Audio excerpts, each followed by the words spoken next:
citations for San Onofre, cracking down on security clearances, and we talk to the people who triggered one of the biggest political scandals in San Diego's modern history. KPBS Evening Edition starts now.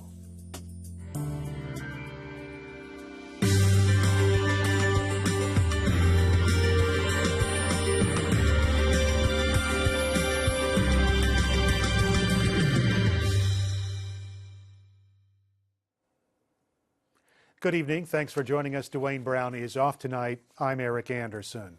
Federal regulators say there was a design flaw in the steam generators at the San Onofre nuclear plant, and its operator could get cited for it.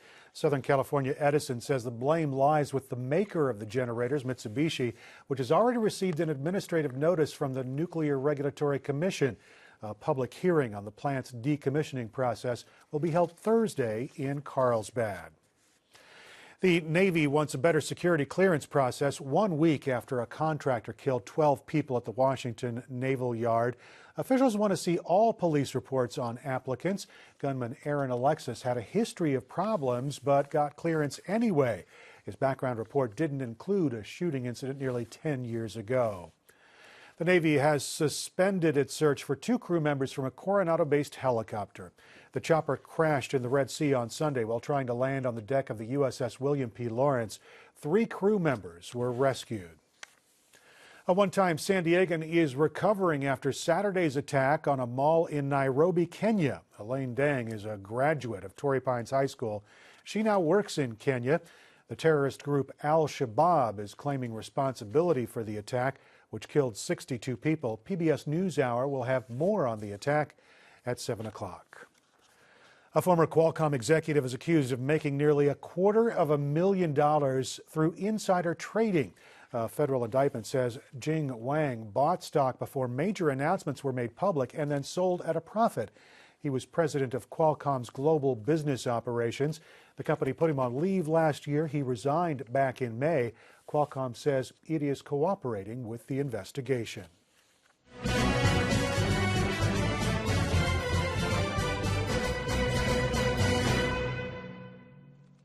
We are following the race online at kpbs.org/election. That is the San Diego's mayor's race. San Diego Interim Mayor Todd Gloria, meanwhile, joins Peggy Pico now for an update on city business since Bob Filner resigned a month ago. From jobs on the waterfront to medical marijuana and the epic miscalculation that could close down the city's first year-round homeless shelter from staying open past April. These are just a few of the issues my guest, Interim Mayor Todd Gloria, is working on before the new mayor is elected. And welcome back. Thank you.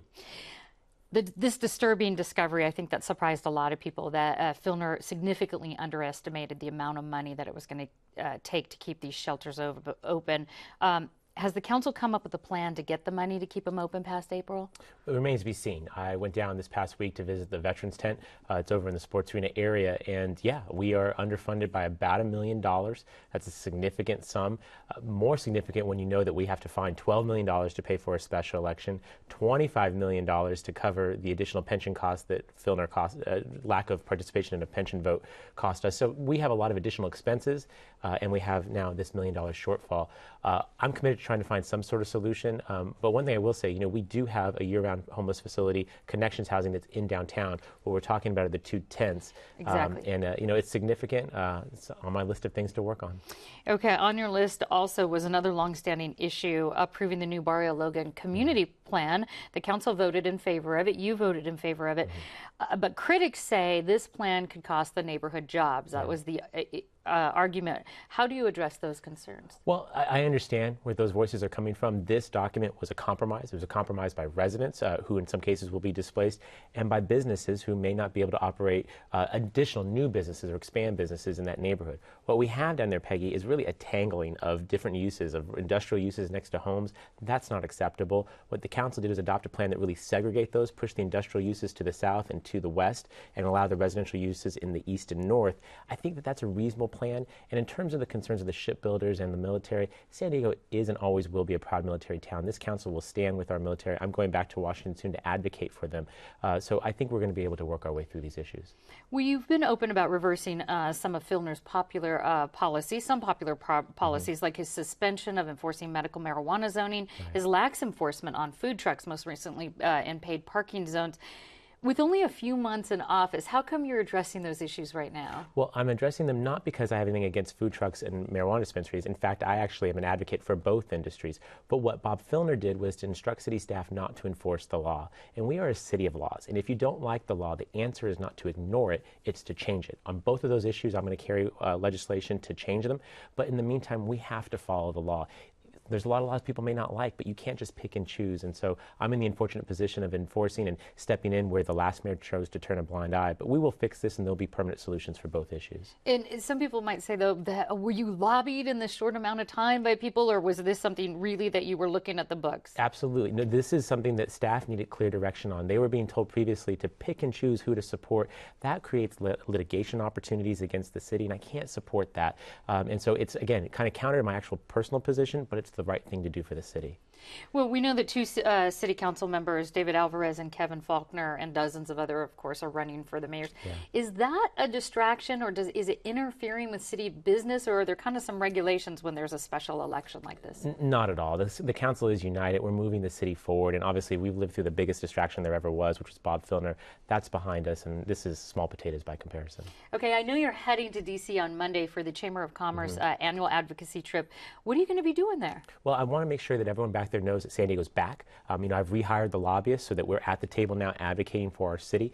I'm going to visit the Pentagon to advocate for our military. I want to visit with the Department of Transportation to advocate for expanding our trolleys and finishing the port of entry down at San Ysidro. We have a lot on our plate. We're trying to make up for 9 months that were lost under the Filner administration that I want to make up in the 5 to 6 months that I'll be filling in as the mayor. And we're going to communicate a really strong message when I'm back there.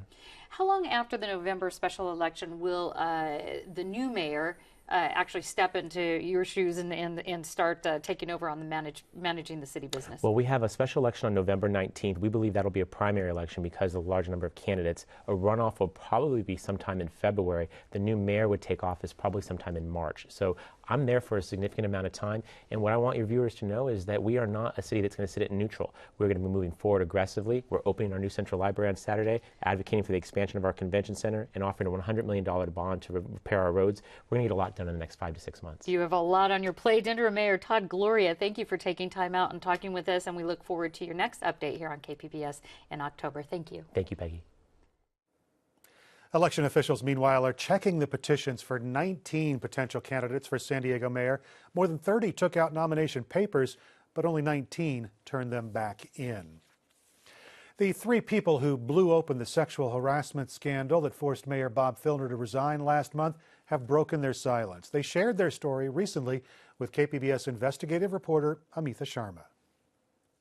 Precipitated one of the biggest political scandals in San Diego's modern history when they publicly disclosed sexual misconduct allegations against Mayor Bob Filner back in July. Since then, San Diegans watched their mayor apologize, heard from scores of women he allegedly harassed, and finally saw Filner resign in a defiant speech just 1 month ago. Former Councilwoman Donna Fry and attorneys Corey Briggs and Marco Gonzalez join me now on the events leading up to their decision to go public and what they think about San Diego's political future.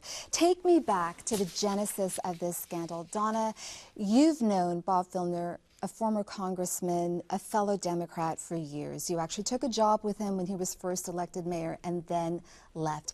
When did you first hear that he may have sexually harassed a woman? It was during the time that I was employed in the mayor's office. And it would have been before April of this year. And at that point, I didn't have any confirmation, but the evidence became very clear after Irene McCormick left. Did you hear from an actual woman, or did you hear it from a third party? Most of the information I had was from a third party. It was from people, allegations, rumors. But at one point, I heard it from the person directly. And what did you do with the information? Did you ever go to the city's equivalent of a human resources department to let them know? No. And the reason I didn't is I didn't trust the process, and the person that shared the information with me did not want to do anything and did not want me to do anything. And it was my belief that it was not my story to tell without the woman's permission, and she was not willing to go public at that time, and has not gone public yet. What do you mean by you not trusting the process? I don't trust the process where the process essentially is one set up and controlled by the person that we would be making the charge against. It did not seem there was enough protection for the woman. The woman was not willing to come forward, and it was my belief that anything I could do to help her, I would do, but until she wanted to say something or do something about it, there wasn't a lot I could do without her permission, and I would not move forward. However, as time progressed, I received more information, and once I had the clear evidence and someone willing to speak and go forward, I acted on it. Marco and Corey, you both have had experience with the city. You're lawyers in this region. How did you get involved in this story? Well, I was working on the Sunroad scandal on behalf of some watchdog organizations, and on Father's Day I had a very unpleasant conversation with the mayor in which he essentially confirmed that he has been abusing his power and holding up development projects illegally because he's trying to further his agenda. I wasn't going to have any part of it. And after that, I called Marco and Donna to let them know that I had a problem with the mayor, and it was pretty serious. And at that time, they said, well, we've got a problem too. We need to sit down and chat. Marco, you said that at one point you met with the mayor, and it became clear to you that his behavior, his treatment of women would not change. What led you to that point? So in late June, when Irene McCormack had approached Donna and indicated some of the facts that we now know, that we have now disclosed, everyone has talked about, the Filner headlock, the Filner dance, those types of patterns, not only that she had experienced, but that she had seen being his staff member and being at events. Donna asked Irene if she had counsel, and she didn't, and Donna called me up and said, will you talk to Irene? You know, I knew who Irene was vaguely from her work at the port, but I'd never actually interacted with her. And she called me up, came up and met with me at my office, and that began what would be a repeated occurrence. Every time that I spoke to a woman for the first time about it, it was incredibly powerful and really hurtful to hear how Bob had really confirmed some of the suspicions. So to respond to the problems with Irene, as her attorney, I went down to meet with Bob and actually asked Donna to come down with me. I was a little worried meeting with Bob alone because, I mean, it's Bob. It's the mayor of the city. You know, in some ways feeling a little of that same tension that these women must have felt going to talk to one of the most powerful people in the city about something very, very touchy. That's a bad pun, but, you know, it was probably the heaviest meeting in preparation that I've had in 15 years of practicing law. And I sat down with Bob and Donna, and you know, what I thought could be a 5-minute conversation turned into a 2-hour conversation. And I laid out for Bob the problem that he was facing, that not just Irene, but multiple women were being harassed and were uncomfortable with his pattern of behavior. And at that time, I laid out a course of action for him to undertake, you know, to seek therapy, both psychologically and physically, to re-engage with his staff and apologize for the abusive behavior, both sexually and otherwise, and to make clear that sexual harassment wasn't going to occur, you know, on his watch. And he indicated at the conclusion of that meeting, after really trying to explain away his behavior a number of times, that he would indeed, I wouldn't say comply, but that he would indeed take these steps to rectify some of the harm that he'd caused. And I left that meeting personally, Donna disagrees with this, but I was hopeful. You know, I supported the guy. I thought redemption, you know, was the goal. And I walked away just kind of feeling like I was in the twilight zone, that here the mayor had essentially admitted to a lot of behaviors that were inappropriate for a mayor, but he also said he would fix things. So what changed your mind about that? Well, again, walking out, Donna didn't necessarily agree with me after that meeting, and we started talking a lot about it. And I sent the mayor an email and I said, here are the list of things that you agreed in our discussion to do, and here are some timelines to do them, and let me know that you got this and that you're still thinking you're going to do it. And I waited and I got nothing. When and why did you make the decision to take these allegations public? Well, actually, we didn't make the decision to make them public. We called on him to resign on July 9th, and we all did so privately. The press called me on Wednesday morning and let me know that they had my letter. So somebody leaked it to the press.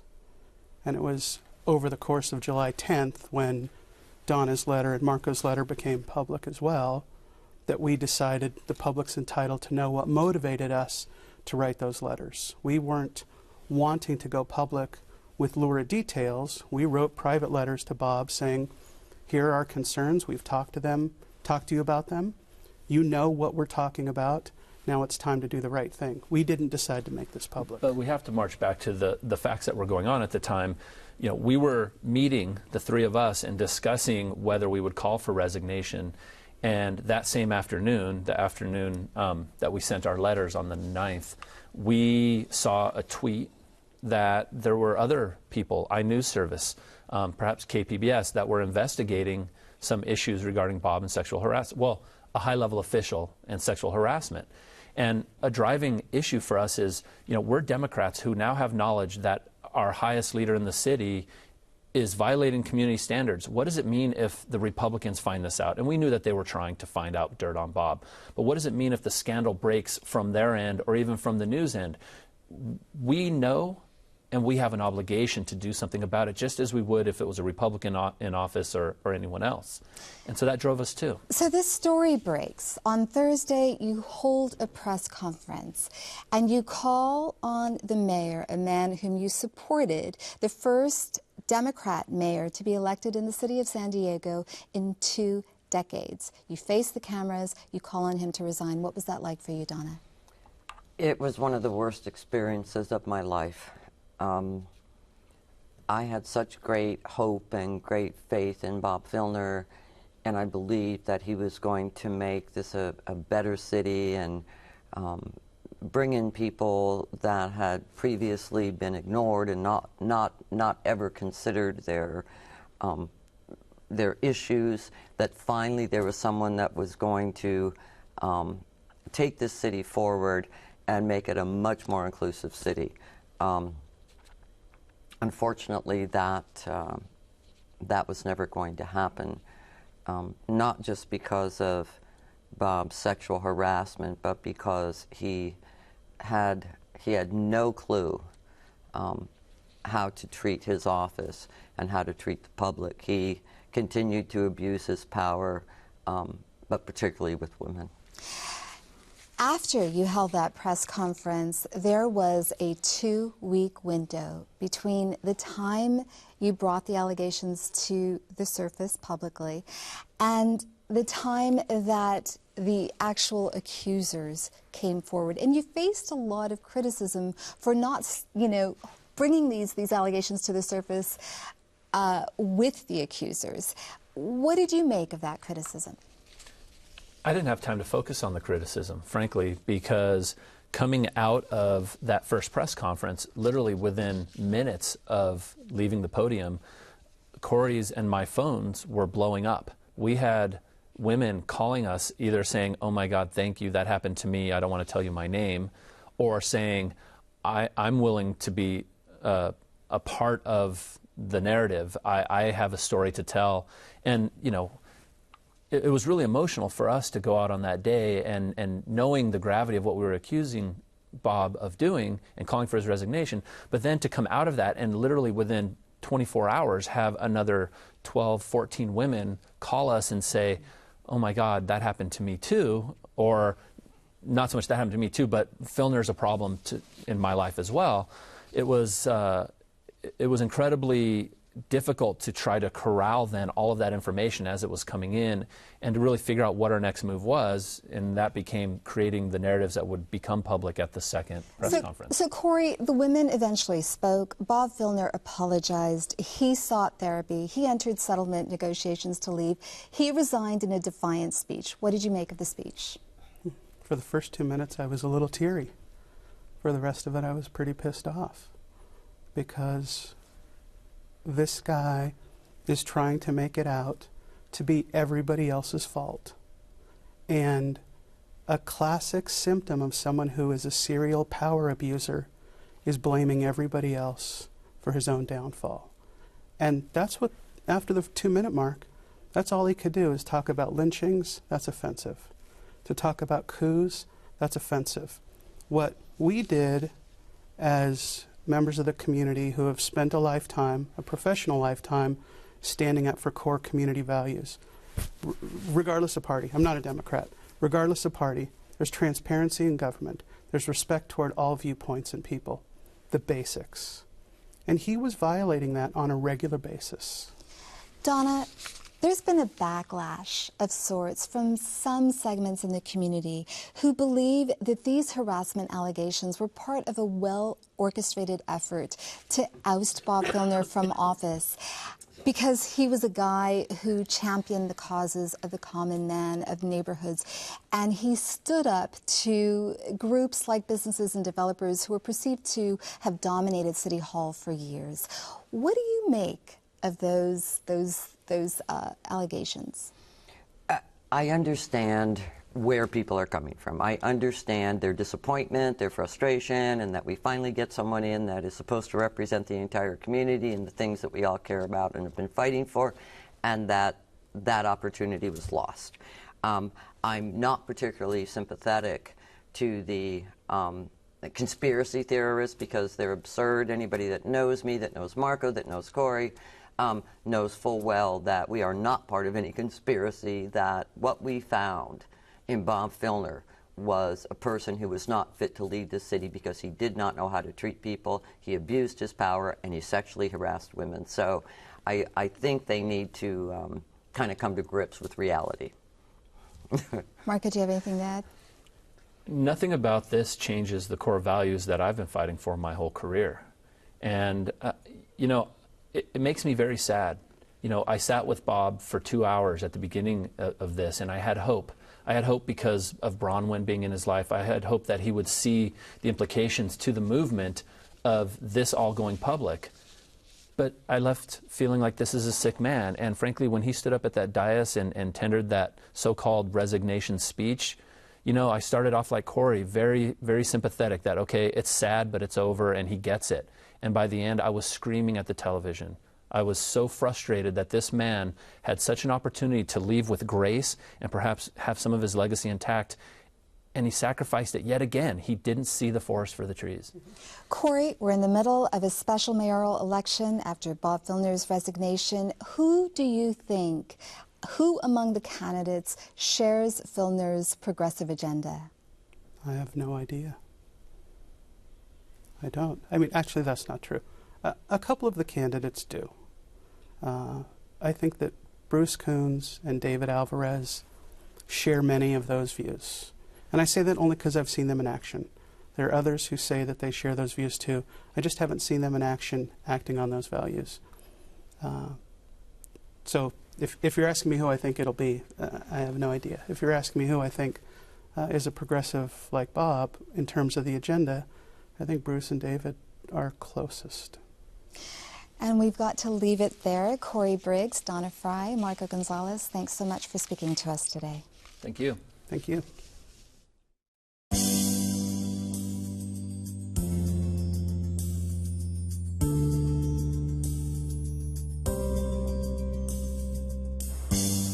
Open enrollment for the new Affordable Care Act health plan starts next week, so a lot of folks are considering whether to stay with their current coverage or to jump ship.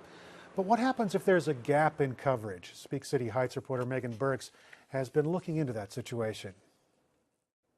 Megan, who's asking our question this week? Linda Johnson is a microbiologist for a company that develops the lab tests that help doctors diagnose diseases and genetic disorders. It's a really good job with really good benefits, but Johnson is retiring in 5 weeks and won't qualify for Medicare for another 6 months. She's worried she could be without affordable comprehensive benefits for the first time in 46 years. Here's her question. What do I do for health care through the health exchanges from the time that I retire and 6 months later when Medicare kicks in? Now, couldn't she just sign up for COBRA and continue her employer-based coverage? She could, but she's concerned about the cost. Under COBRA, you're paying the whole premium, what both you and your employer had been paying combined. So it's often a lot of money. Now, she mentioned the exchange. Can she get a short-term plan there? There are short-term catastrophic plans that can be purchased in month-long increments on the private market. The trouble is these plans are only supposed to be for certain individuals next year, those who are under the age of 30 or who can't find something within 8% of their income. So there could be some upset down the line if Johnson chooses a catastrophic plan. That being said, she doesn't actually need a short-term plan. She can buy a traditional plan and cancel the policy at any time. She wouldn't be locked into a year-long contract. All she needs to do is call her provider and follow their steps for canceling the coverage. To ask your own Affordable Care Act question and to try our new Obamacare web app, go to kpbs.org/secondopinion. Speak City Heights reporter Megan Burks. Megan, thanks. Thank you. Now, I know you've noticed in the mornings proof that fall is getting here because temperatures starting to cool down a bit. We may actually see some clouds on Wednesday, and a wind watch is going into effect then for the mountains. And the desert's getting cooler there as well. Tonight's stories are online at kpbs.org/evening edition. We'd like to thank you very much for joining us, and I hope you have a great evening.